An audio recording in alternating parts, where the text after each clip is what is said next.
In this video, I am going to show you how to disable personalized ads on Etsy. Head over to Etsy.com and log into your account. Next, click on your account at the top right corner of the page, and then select Account Settings. Within the Account Settings, find and click the Privacy tab to view your privacy options. Scroll down until you find the Personalized Advertising section under Privacy Settings. Here, you will see a toggle switch next to Personalized Advertising.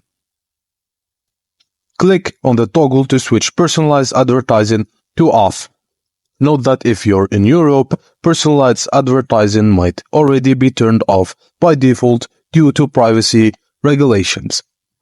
After that, click on Update Settings and you're good to go.